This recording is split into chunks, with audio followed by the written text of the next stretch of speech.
We continue now with this week's edition of Sun Devil Extra from the Mountain America Credit Union Sun Devil Radio Network. I'm Tim Healey, the radio play-by-play voice of Sun Devil football, men's basketball, and baseball, and we're glad you're with us this week.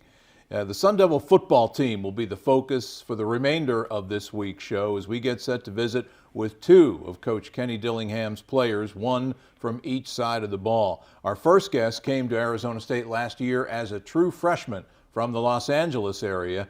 Due to numerous injuries in the Sun Devil offensive line in 2023, our first guest was pressed into duty as a true freshman, and boy did he respond with solid play last year. In fact, he ended up starting the final 7 games of the 2023 season for ASU and ended up playing just about every spot in the offensive line. We are delighted to welcome soon-to-be sophomore offensive lineman Sean Naa to the show. How you doing, Sean? Good to see you. Good. How are you?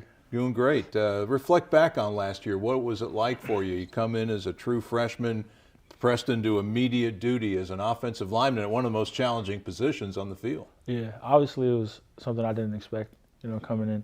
I thought I was just going to slowly get into it. But, getting thrown into the fire, it was cool. I didn't back down. Just learning from Leaf, Faltano, and the rest of the boys and Coach T. They definitely made it easier for me. What were your expectations coming in? Did you think you'd end up redshirting, or what were your expectations playing time-wise as you came to ASU last year? Yeah. I obviously came in. I was talking to Coach T the summer when I came in, and he was saying that we had a lot of older guys. So I was just gonna learn and sit back and learn as much as possible. And redshirting was a possibility for sure. Yeah. But it certainly didn't happen. And I imagine you had to feel a little bit more confident heading into this year because of the playing time you did get. Oh, yeah, for sure. I definitely feel more comfortable, especially in the system. Feel more comfortable asking questions and just, yeah. What was it like for you and the other guys in the O-line? I've never seen one position group in all my years here at Arizona State that was so ravaged by injury as the O-line was in 2023. What was it like for you guys going through the season, continuing to battle and compete, shorthanded though you were? Yeah, obviously it was not easy, but in our O-line room, we're all very strong people, and Coach T always tells us to strain and compete as much as possible, so we didn't really let it waver us or try to distract us in other way. Who did you look up to in the O-line? You mentioned Leaf Faltano for one, your center. I thought he displayed a lot of great leadership last year. Who else? Definitely Joey Ramos, Shone Finau, Bram Walden, Cade Briggs, basically all the vets. Look up to all those guys. I can ask them anything and they'll help me out. Boy, it really helps, doesn't it, when you have guys in your position group leaders like that, guys who've been around the block and know what's going on? Yeah, especially when they have as many plays as they have. All of them have numerous snaps in every game, so it definitely helps a lot. Now, you personally, I wonder how challenging was it for you playing so many different spots in the O-line a year ago? Yeah, it was a little challenging, but like I said, just listening to Coach T and Coach Dilly and trusting their plan, and just trusting my technique definitely made it easier for me.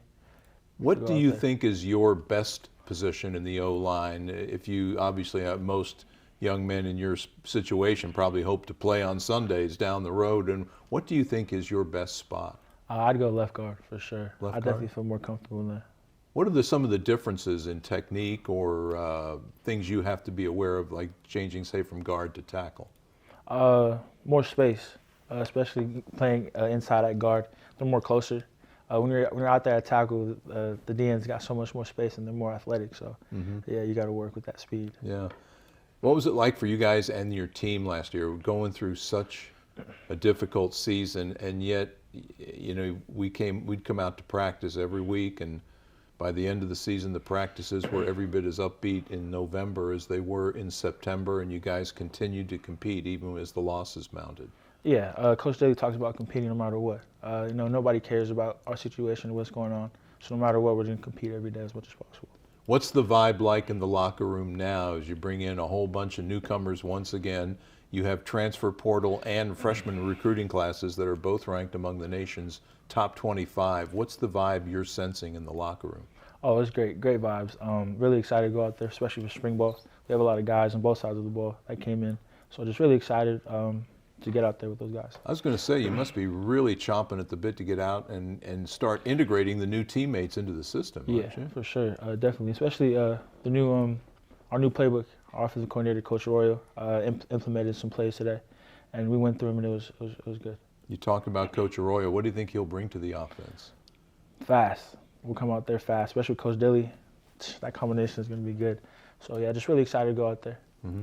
You've mentioned several times in the interview your terrific offensive line coach, Sanga Tuatele, who had some health issues early last season but was able to overcome those. What have you learned from him in his time as your O-line coach? Oh, he's definitely taught me a lot, especially the little things, and just keeping the standard and just keeping yourself just at, like, high expectations for yourself. He's definitely taught me a lot, technique-wise, game-wise, so yeah, he helps.